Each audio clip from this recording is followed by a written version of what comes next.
Have you ever thought that you didn't have any talents, maybe the ones that you have couldn't bless people? This is a lie, and it is a deception from Satan. Satan loves to discourage us. And when we worry that our abilities are not good enough, we know it is a lie. We are all blessed with talents that God has given us.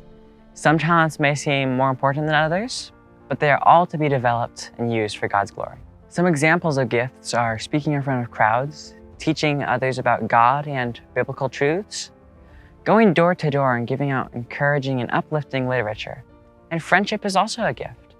Your smile can bring happiness to friends, family, people in your community, and everyone else. Some gifts that maybe are not thought of as gifts are the gift of mercy, the gift of voluntary poverty related to mission work and helping the homeless, the gift of helping other people do their work to bring more glory to God more efficiently, and the gift of suffering, being able to take things that are hard with a joyful and victorious spirit. We need to use our talents instead of not doing things to benefit others. If we do not use the talents that God has given us, they will go to waste. If we are diligent in using the talents that God has given us and are actively looking for ways to grow those talents, God will bless us with increased ability. Jesus told a parable in Matthew 25 about this very thing. There was a man who had servants, and he was going on a long journey, and he gave to his servants talents. To one he gave 5, another 2, and the other 1. Immediately, the one with 5 went to work and doubled his talents. Likewise, the servant with 2 doubled his. However, the one with only 1 talent buried his in the ground. After a long time, the master came back, and the servant with 5 talents came up to him and said, "You gave me 5 talents? Here is 10.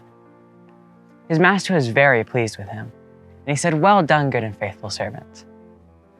Likewise, the one with 2 talents came up to him and said, "You gave me 2? Here is 4. His master was also pleased with him and said, "Well done as well." But when the one with only 1 talent came up to him, he said, "Knowing that you are a hard man, reaping where you do not sow and gathering where you do not scatter seed, I buried your talents, so here it is." However, his master was very displeased with him, and he said, "Since you know that I am a hard man, you should have at least deposited my talent that I gave you so that I could at least gain interest on it. But since you did not do that, your talent will be taken from you and given to the one who has 10, and you will be cast out into utter darkness." If we do not use our talents, it means that we do not have much respect for God or the blessings that He has given us. Our talents are not for our own use. They are to help point others back to God. And if we do not use them for this purpose, it shows a lack of faith on our part. Works do not get us into heaven. However, if we truly have faith, there will be evidences of that faith in the way we live and interact with others. Those who claim to have a faith in God, but do not have their lives show the evidence of God's influence in them, are no better than non-believers, and God knows they will not be happy in heaven. For those who are faithful in using and developing the gifts that God has given them, there is the promised welcome and reward of heaven. "Well done, thou good and faithful servant. You have been faithful over few things, so I will make thee ruler over many things. Enter into the joy of the Lord." I know I want to hear God say, "Well done, good and faithful servant. Enter into the joy of the Lord." How about you? I'm Gabriel, and thank you for joining me today at Here I Am, Send Me.